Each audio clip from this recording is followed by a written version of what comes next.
This is what we expect Sundays in Houston. The Texans to play against a team that's on their level, maybe worse than them. And even if that team tries to give the Houston Texans the game, Houston will somehow find a way to give it right back. They're very generous.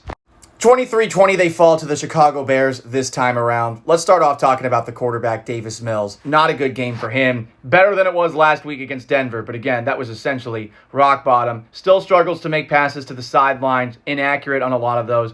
When he makes throws over the middle, he had a couple of nice completions, but the pass that he threw that was intercepted in the end zone and the pass that he threw that set the Chicago Bears up for the game-winning field goal at the end of regulation, both of them were bad. And both of them were late. He is slow going through his progressions. He is slow getting the ball out. And when you don't have a great offensive line in front of you, these are the things that are going to happen.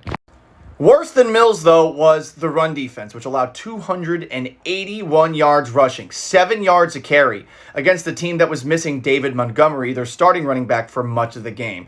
Whether it was Justin Fields, Equanimeous St. Brown on a reverse, or it was Khalil Herbert, the Bears did whatever they wanted on the ground. You can blame the Texans linebackers for that, I think, the most. A lot of over pursuit, but a lot of arm tackling by this entire team. Is this a byproduct of Lovie Smith, what he's coaching? I know that he is a guy that historically has had a lot of players that are good at punching the football out, but sometimes you just got to make the tackle, make the easy play.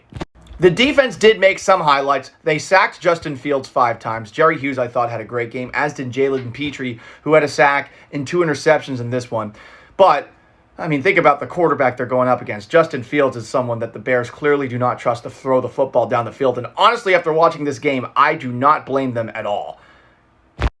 There were a couple of other moments that made you excited, like the Texans' fake punt that they did with Frank Ross calling this formation essentially where everyone shifted at the last second and then they snapped it to the up back to convert on a 4th and short. You don't expect a Lovie Smith coach team to do that. Dameon Pierce also had a good game when he was in the game. He had 20 catches for 80 yards and a touchdown. He had a couple of catches as well. One of them was one-handed, but he fumbled the ball twice. He could have fumbled the ball 3 times. There was another carry where he almost lost it as he was running with it. And when he fumbled for the second time, it was very clear that Lovie Smith, a conservative guy, wasn't going to put Pierce back in the game. We only saw Rex Burkhead the rest of the way. He's going to have to work on those fumbling issues. This team is not talented enough to punish somebody for making a mistake like fumbling.